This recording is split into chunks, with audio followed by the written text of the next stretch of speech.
ብዙ አይዛብ ተጠንቆ ክርስትና አይበቃ አቡነ ተክለ ሃይማኖት ስሟ ደብረ ቅዱስ ደብረ ጽጌ ማርያም ገዳም ትባላለች።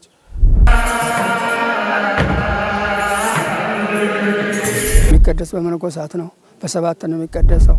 ለመማሩ እንኳን ከፓትርያርኩ ደብዳቤ እየጻፈ ነበር የሚመጣው ሰው። ባይዞ ይዘጋስጫ እዛ አስተምረውበታል። ኋላ ደግሞ መርፈታቸው ከዚህ ነው። ከትግሬም ከጎጃምም ከጎንደርም ከየትም አመጣው ነው። አሁን ገቢ የላ ምን ያላት አልጋዎቹ ፍራሾቹ አልቀው ተማሪዎቹ ብረት ላይ አይተኙ።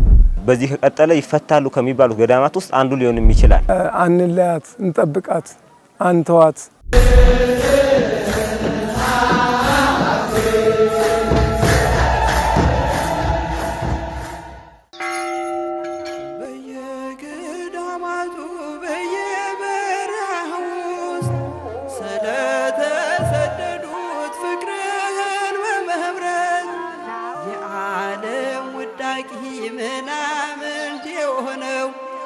ስለ ፍቅር ሲሉ ክብራቸውን ትተው እግዚአብሔር ይማረን፣ እግዚአብሔር ይማረን።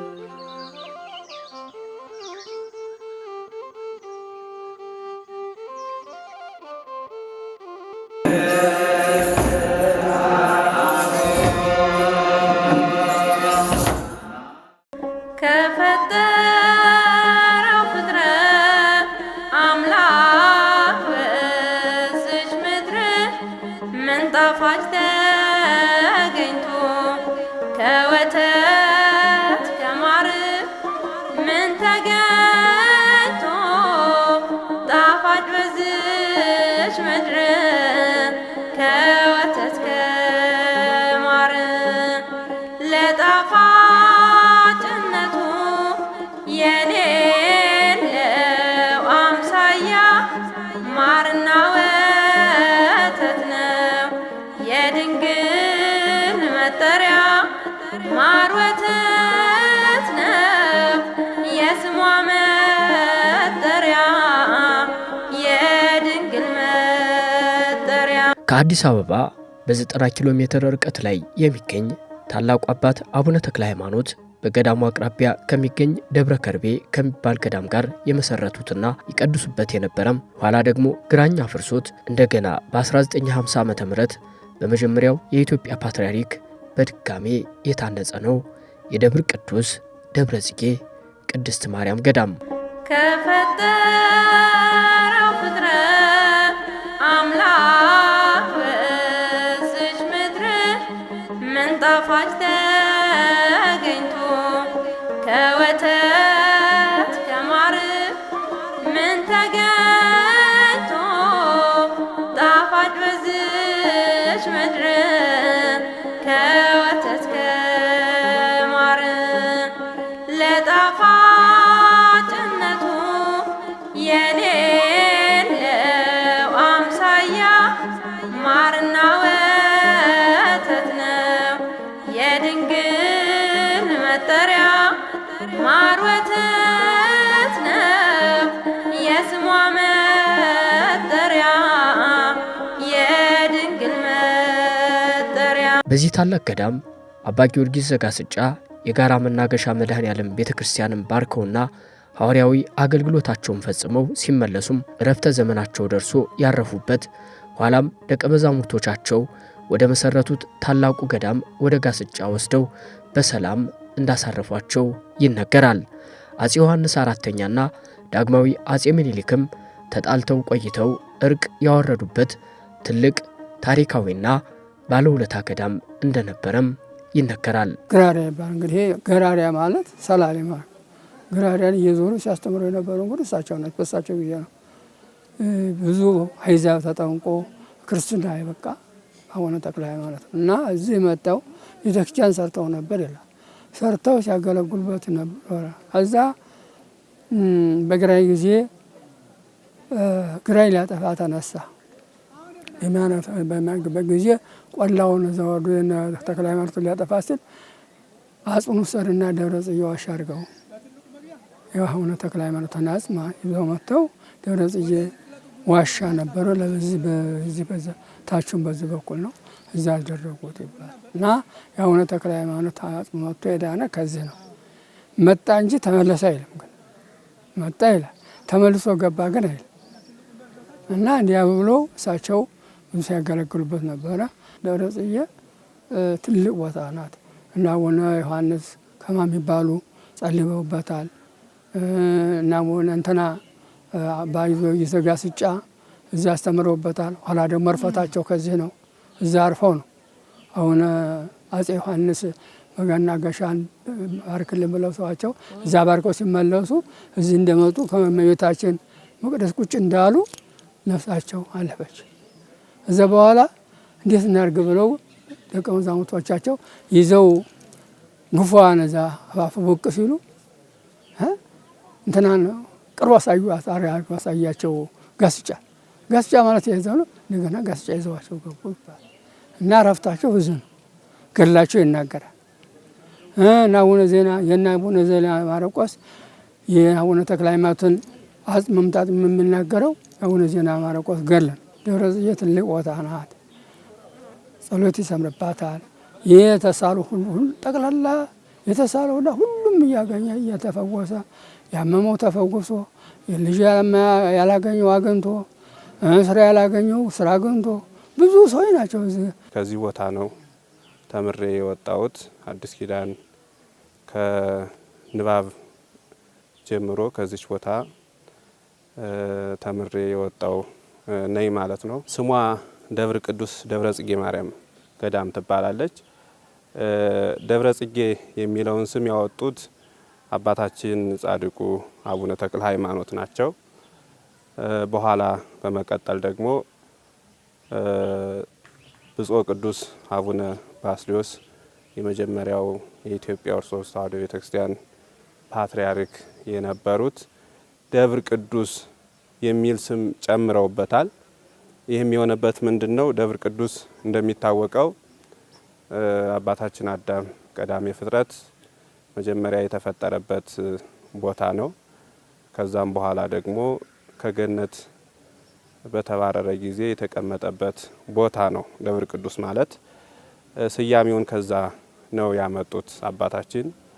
አባታችን አዳም በደብረ ቅዱስ ይጽናና እንደነበረ እኔም እመቤቴን ድንግል ማርያምን በስሟ ቤተ ክርስቲያን ተክዬ ስሟን ስማጸናት በእሷ አጽናናለሁ ከሚል አንጻር ደብረ ቅዱስ የሚለውን ጨምረው አባታችን አቡነ ተክለ ሃይማኖት ካወጡት ደብረ ጽጌ ከሚለው ጋር አንድ ላይ አድርገው በዚህ ቤተ ክርስቲያኑ ገዳሙ በዚህ ስም ይጠራል። ይህ ታላቅ ገዳም እጨጌ ገብረ ጊዮርጊስ በኋላ ብፁዕ ወቅዱስ አቡነ ባስልዮስ የመጀመሪያው የኢትዮጵያ ፓትርያርክ ገዳሙ እንዲመሰረት ሕንፃ ቤተ ክርስቲያኑም እንዲታነጽ በወቅቱ ለንጉሱ አጼ ኃይለ ሥላሴ ነግረው ንጉሱም ፈቃደኛ ሆነው 20 ሺህ ብር በመስጠት እንዲሰራ ፈቃዳቸውን ማሳየታቸውን ታሪክ ይናገራል። በመሆኑም በ1938 ዓመተ ምህረት ብፁዕ ወቅዱስ አቡነ ባስልዮስ መሰረቱን ጥለው በ1939 ዓመተ ምህረት ጥር 21 ቀን ሕንፃ ቤተ ክርስቲያኑን በአንድ ዓመት ውስጥ አሰርተው አጠናቀዋል። ዜና ባስልዮስ እንደሚናገረው በግራኝ ወረራ ጠፍቶ ቆይቶ ድጋሜ ደግሞ በጣሊያን ብዙ መከራ ደርሶበት ከቆየ በኋላ በመጀመሪያው የኢትዮጵያ ፓትርያርክ በ1950 ዓመተ ምህረት በድጋሜ በሚደንቅ የሕንፃ አሰራር አስፋፍተው በማሰራት ገድመውታል። መቅደሰ ማርያም፣ መቅደሰ ሚካኤልና መቅደሰ ተክለ ሃይማኖት ያሉበት በአጠቃላይ 3 መቅደሶች ያሉበት በ7 ደናግል መነኮሳት የሚቀደስባት በትንሣኤና በዘመነ ጽጌ በ21 ደናግል መነኮሳት በ3ቱም መቅደሶች የሚቀደስበት ታላቅ ገዳም አድርገው ሰርተውታል።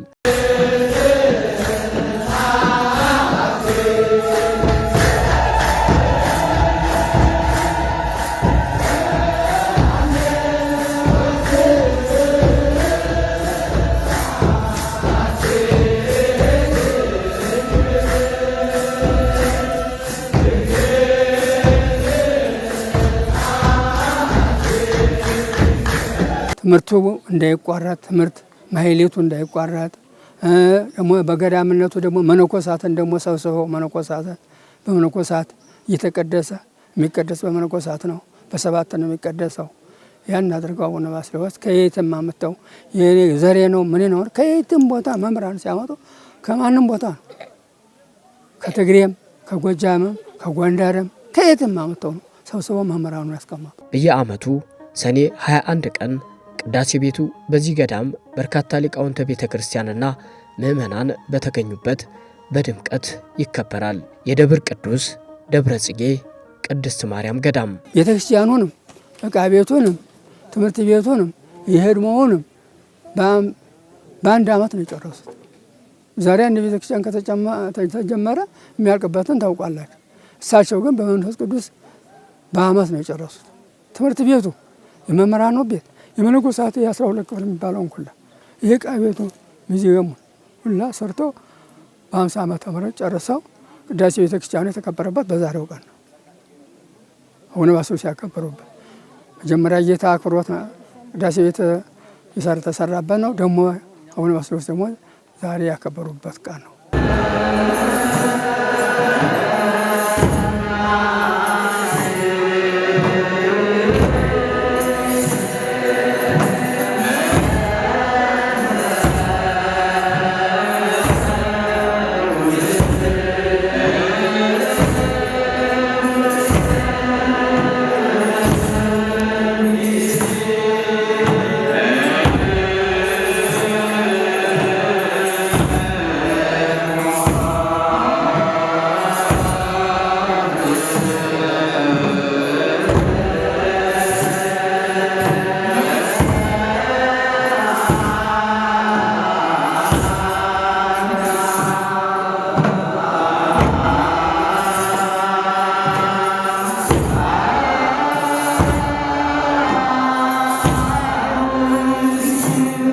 ገዳሙን ለ11 ዓመታት የመሩት አባ ተክለ ወልድ ከ8 ዓመታት በፊት ስለ ገዳሙ ታላቅነት እንዲህ ብለው ነበር። ከ1939 ዓ.ም ጀምሮ እነ መምህር አለቃ የተባረከ የሚባሉ የቅኔ መምህር ሌሎችም መምህራን እዚህ ቦታ ላይ በማስቀመጥ የትምህርት መርሃ ግብሩ አብነት ትምህርት ቤት ተጀምሮበታል። ቅድስቱ ላይ፣ መቅደሱ ላይ፣ ደወል ቤቱ፣ የዮርዳኖስ ጸበል፣ ሜሮን፣ የወርቅና የብር መስቀሎች የተለያዩ እንትኖች አስቀምጠዋል። እንደገና የህንፃውን ፕላን ፍጆታውን በድንጋይ ሳጥን አድርገው አስቀምጠዋል ውስጡ እና ይሄ እንኳን ቅርብ ጊዜ ነው መናገር የጀመርን እንጂ እስካሁን አልተነገረም። ትልቅ ታሪክ ነው። በዚህ ገዳም በርካታ ሊቃውንተ ቤተ ክርስቲያንና ሊቃነ ጳጳሳት ተምረው ወጥተውበታል። ግራሪያ ይባላል። እንግዲህ ግራሪያ ማለት ሰላሌ ማለት ግራሪያን እየዞሩ ሲያስተምሩ የነበሩ እንግዲህ እሳቸው ናቸው። በእሳቸው ጊዜ ነው ብዙ አሕዛብ ተጠምቆ ክርስትና የበቃ አቡነ ተክለ ሃይማኖት ነው እና እዚህ መጥተው ቤተክርስቲያን ሰርተው ነበር ይላል። ሰርተው ሲያገለግሉበት ነበር። እዛ በግራኝ ጊዜ ግራኝ ሊያጠፋ ተነሳ። በሚያግበት ጊዜ ቆላውን ዘወዱ ተክለ ሃይማኖት ሊያጠፋ ሲል አጽኑ ሰድና ደብረ ጽጌ ዋሻ አድርገው የአቡነ ተክለ ሃይማኖትን አጽም ይዘው መጥተው ደብረ ጽጌ ዋሻ ነበረ። በዚህ ታቹን በዚህ በኩል ነው እዛ አደረጉት ይባላል እና የአቡነ ተክለ ሃይማኖት አጽም መጥቶ የዳነ ከዚህ ነው። መጣ እንጂ ተመለሰ አይልም። ግን መጣ ይላል፣ ተመልሶ ገባ ግን አይልም። እና እንዲያ ብሎ እሳቸው ብዙ ሲያገለግሉበት ነበረ። ደብረ ጽጌ ትልቅ ቦታ ናት እና አቡነ ዮሐንስ ከማ የሚባሉ ጸልየውበታል እና እንትና ባይዞ ይዘጋስጫ እዛ አስተምረውበታል። ኋላ ደግሞ እርፈታቸው ከዚህ ነው። እዛ አርፈው ነው አሁን አጼ ዮሐንስ በገና ገሻን ባርክልን ብለው ሰዋቸው እዛ ባርከው ሲመለሱ እዚህ እንደመጡ ከመቤታችን መቅደስ ቁጭ እንዳሉ ነፍሳቸው አለፈች። እዛ በኋላ እንዴት እናድርግ ብለው ደቀ መዛሙርቶቻቸው ይዘው ጉፏን እዛ አፋፍ ብቅ ሲሉ እንትናን ቅርብ አሳያቸው ጋስጫ ማለት ይዘው እንደገና ጋስጫ ይዘዋቸው ገቡ ይባላል እና ረፍታቸው ብዙ ነው። ገድላቸው ይናገራል እና አቡነ ዜና ማርቆስ የአቡነ ተክለ ሃይማኖትን አጽም መምጣት የምናገረው አቡነ ዜና ማርቆስ ገድል። ደብረ ጽጌ ትልቅ ቦታ ናት። ጸሎት ይሰምርባታል። የተሳሉ ሁሉ ጠቅላላ የተሳለውና ሁሉም እያገኘ እየተፈወሰ ያመመው ተፈውሶ ልጅ ያላገኘው አግኝቶ ስራ ያላገኘው ስራ አግኝቶ ብዙ ሰዎች ናቸው።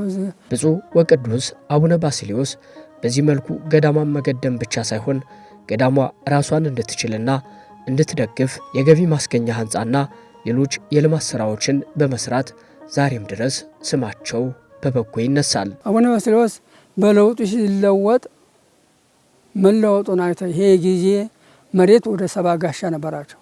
ያንን ሽጠው ቢያሳ ምን የመሰለ ፎቅ ሰርተው ነው ለዚህ መተዳደሪያ ትምህርት ቤቱ እንዳይዘጋ ገዳምነቱ እንዳይታጎል ብለው ያን ሰርተው ልደታ ላይ 23480 ካሬ ሜትር እንትን ብለው ያንን አደራጅተው ነው አቡነ ባስልዮስ መሬታቸውን ሽጠው ያን ሰርተው አሁን ዛሬ መቼም አነሳ ደገምን የምትከፈተው በዛ ነው።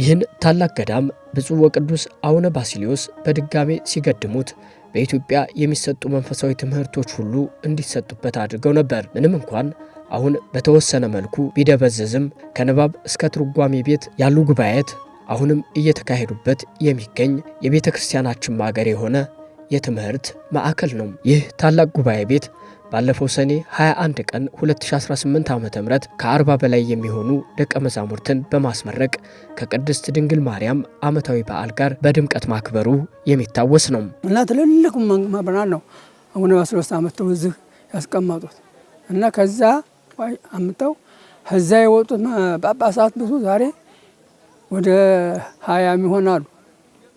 እዚህ ወጡት እንኳን ጳጳሳት እና አቡነ እንትና ታገሩት ያወጧቸው ነው እንደው የምናውቃቸው ነው እንኳን እና አቡነ ቄርሎስ እና አቡነ ኤልሳ እና አቡነ ስምዖን እና አቡነ ዮሴፍ እና አቡነ ገሪማ አሁን የተካተነ እና አቡነ ፊልጶስ ብዙ ናቸው። እዚህ ወጡት በጠቅላላ የምናውቃቸው ማናውቃቸው ደግሞ አሉ። ጠቅላላ እዚህ ያልተማረ ጳጳስ የለም። በእውነት ቀደም ሲል ይህ ቦታ ወደዚህ እንኳን ትምህርት ቤት ለማምጣት ለመማሩ እንኳን ከፓትርያርኩ ደብዳቤ እየተጻፈ ነበር የሚመጣው ሰው እዚህ ቦታ ላይ ማለት ነውና ከየትም ዝግጥም ብሎ ከምን ተነስቶ አይመጣም። ታላቅ ቦታ ናት፣ የፓትርያርክ ቦታ ናት።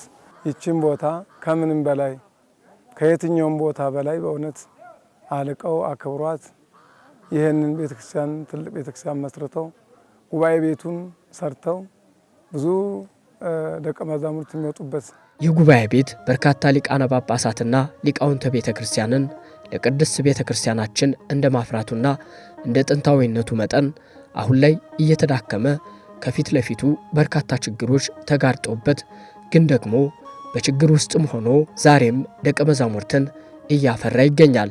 ማኅበረ ቅዱሳን ደቀ መዛሙርቱንና መምህራኑን በመደጎም አብነት ትምህርት ቤቱ ወደ ቀደመ ልዕልናው እንዲመለስ የበኩሉን አስተዋጽኦ እያደረገ ይገኛል። ከተለያዩ ጉባኤዎች ወደ 48 የሚሆኑ ደቀ መዛሙርቱን በመምህርነት አስመርቆ ሁሩ ወመሃሩ ውስተ ኩሉ አጽናፈ ዓለም ተብሎ በወንጌል እንደተነገረ ወደ ተለያየ አቅጣጫ ሸኝታለች ማለት ነው ገዳማ። ይሄ ስራዋ እንዲቀጥል ግን አሁን ያለን አዲስ ኪዳን አንድ መጽሐፍ ቤት ነው ያለ። ለወደፊት አራቱንም ጉባኤ የመዘርጋት ብሉይ ሊቃውንትና መነኮሳት የመጨመር ሐሳብ አለን። ከዚህ በተሻለም ደግሞ የተለያዩ ትምህርቶችን አስፋፍተን ቢቻል ከአራት ማሰልጠኛ ኮሌጅ ድረስ እስከ ማድረስ እቅዱ አለን።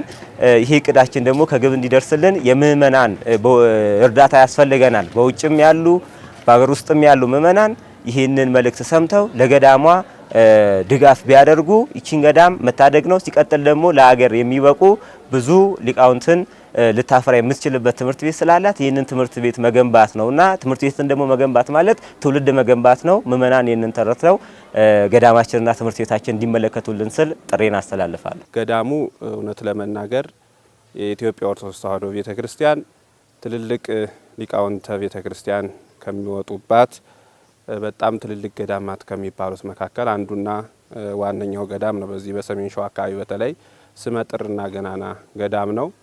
ገዳሙ አሁን ላይ ወደ 7 ያህሉ መምህራን ይገኙበታል። የሐዲስ ኪዳን ትርጓሜ መምህር አሉ፣ የአቋቋም መምህር፣ የድጓ መምህር፣ የቅዳሴ መምህር፣ የንባብ መምህር፣ የዝማሬ መምህር በዚህ ቦታ ላይ ይገኛሉ። ይህንን እንግዲህ ያደረጉት ማን ናቸው? መጀመሪያ ቅዱስ አባታችን አቡነ ባስልዮስ ናቸው። ይህንን መጀመሪያ ሲጀምሩ ይህንን ቤተክርስቲያን ሲጀምሩ መምህራኑ እንዳይጎዱ ደቀ መዛሙርቱም ትምህርታቸውን በሰፊው እንዲማሩ አንዱን ትምህርት ጨርሰው ወደ አንዱ ወደ ሌላ ከመሄድ አንዱን ጨርሰው ከዚሁ ወደ ሌላው ይዛወራሉ ከሚል አርቆ ሀሳቢነትና ጊዜ ከመቆጠብ አንጻር አይተው ነው ይህንን የቤተክርስቲያን ትምህርት 7ቱንም ያህል በዚህ የከፈቱት የነበረው። እንግዲህ የብሉይ ኪዳን ትርጓሜ በቦታው ነበረ። ነገር ግን ከበጀት አንጻር አሁን ታጥፏል። በጀት ገዳሙ የሚከፍለው ሲያጣ የብሉይ ኪዳኑን አጥፎ የሐዲስ ኪዳን ብቻ እንዲሆን ተደርጓል ማለት ነው። ሌላው ግን አሁን አባታችን ከተከሉበት ጀምሮ እንዳለ ቀጥሏል ማለት ነው።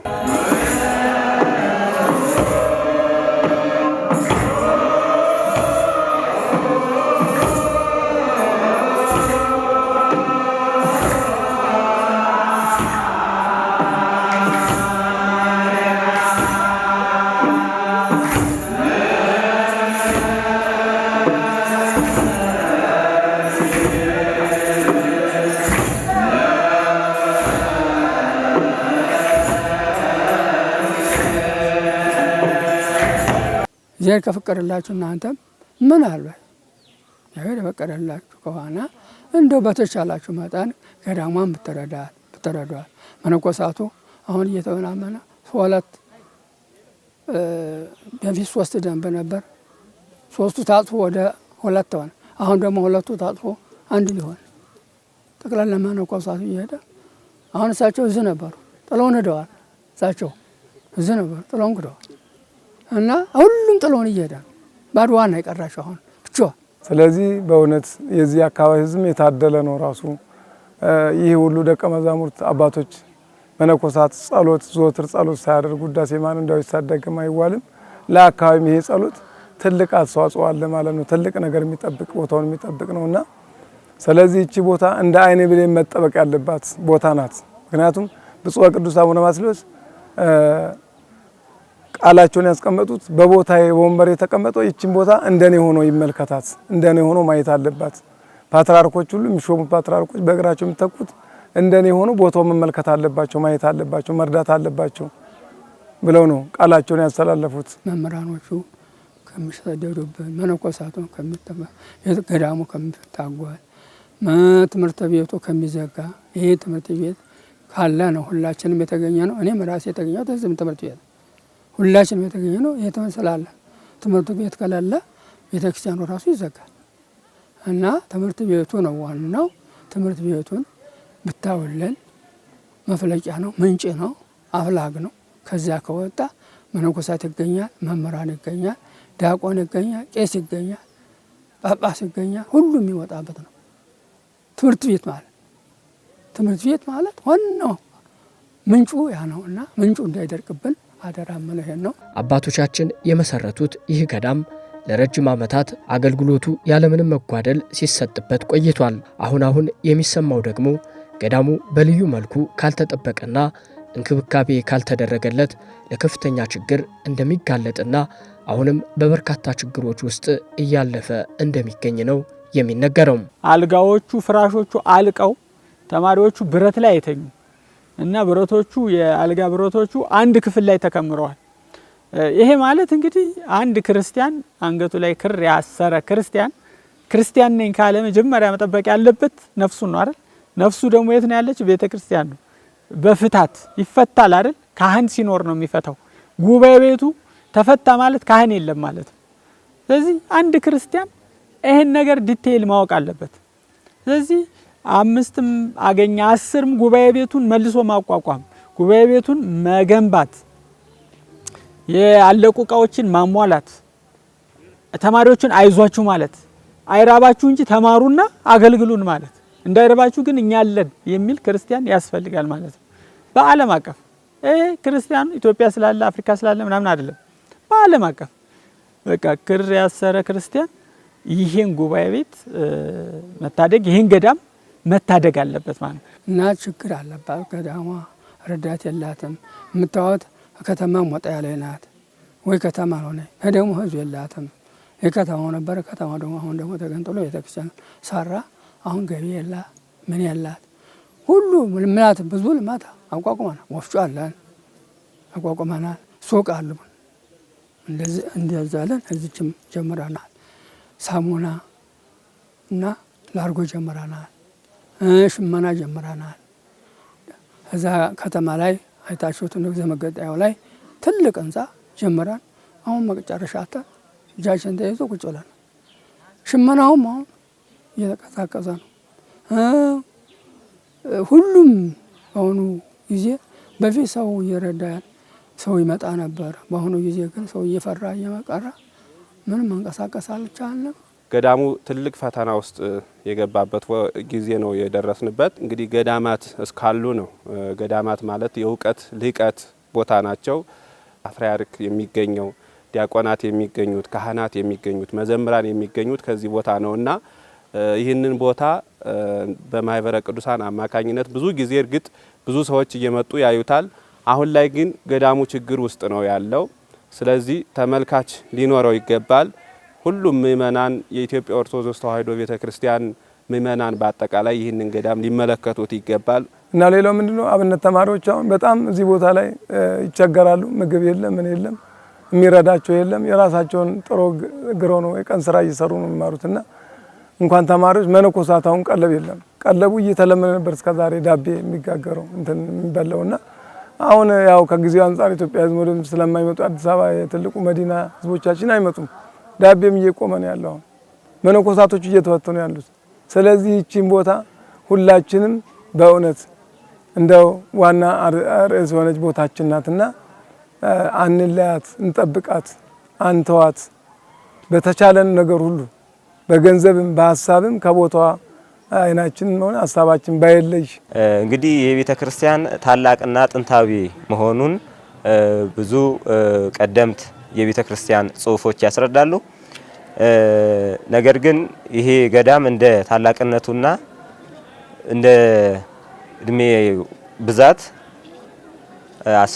የሚጠበቀውን ያህል እንቅስቃሴ አላደረገም። በየዘመናቱ የተነሱ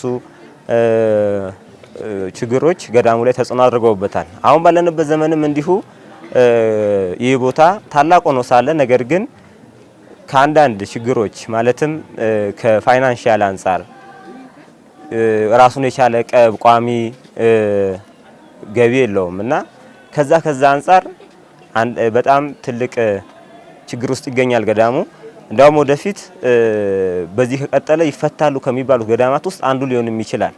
ይህ ገዳም ደግሞ ተፈታ ማለት በውስጡ ትልቅ ትምህርት ቤት ይዟል። ወደ 7 ጉባኤያት አሉት።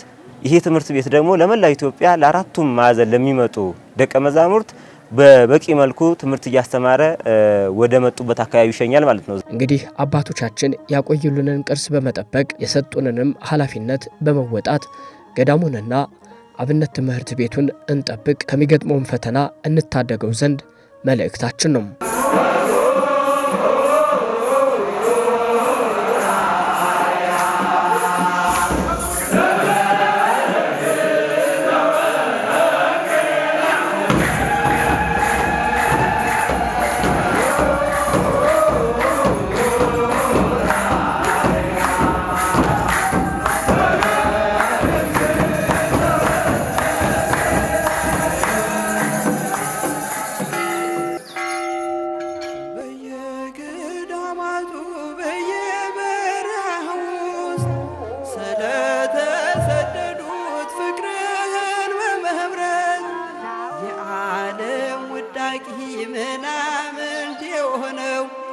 ስለ ፍቅር ሲሉ ክብራቸውን ትተው እግዚአብሔር ወይ ማረን፣ እግዚአብሔር ወይ ማረን።